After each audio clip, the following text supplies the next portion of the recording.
ایک میگزین میں cockroach theory پڑھی تھی۔ بتانے والا کہتا ہے ایک ریسٹورنٹ میں ایک کاکروچ آ گیا۔ ایک ٹیبل پر چند خواتین بیٹھی تھیں۔ میں نے دیکھا کاکروچ ایک خاتون کے اوپر بیٹھ گیا۔ خاتون نے جیسے ہی کاکروچ دیکھا چیخ ماری اور جلدی سے خود کو جھاڑنے لگی۔ اسے دیکھ کر باقی خواتین نے بھی چیخنا شروع کر دیا۔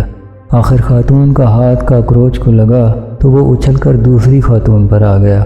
اب اس خاتون نے پہلی والی سے بھی بلند چیخ لگائی۔ اس نے اسے دور پھینکا تو کاکروچ ایک ویٹر کے اوپر آیا۔ ویٹر نے سکون سے کچھ دیر اس کاکروچ کو دیکھا۔ جب وہ شانت ہوا اس نے اسے پکڑا اور ریسٹورنٹ کے باہر پھینک دیا۔ اس تھیوری میں بتایا گیا ہے کہ کاکروچ اہم نہیں تھا۔ اس کاکروچ کے خلاف مختلف لوگوں کا مختلف رد عمل اہم ہے۔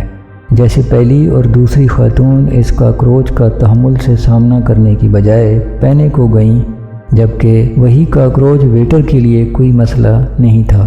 کاکروچ نے ان کی نارمل زندگی کو کچھ دیر کے لیے بگاڑا۔ وہ یہ بگاڑ درست طریقے سے ہینڈل نہ کر سکیں۔ آپ پر کوئی غصے سے چیختا ہے، آپ ڈسٹرب ہوتے ہیں۔ کبھی سوتے ہوئے بجلی چلی گئی، آپ ڈسٹرب ہوں گے۔ ٹریفک جام آپ کو ڈسٹرب کرتا ہے، یا جب کوئی کام جو بگڑ جائے تو آپ کا رد عمل کیا ہوگا؟ کیا آپ چیخنا چلانا شروع کر دیں گے، یا سکون سے اس کا مشاہدہ کر کے اس ڈسٹربنس کو اٹھا کر دور پھینک دیں گے؟ مسائل نہیں بلکہ ان مسائل کے خلاف ہمارا رد عمل کل کے نتائج طے کرتا ہے۔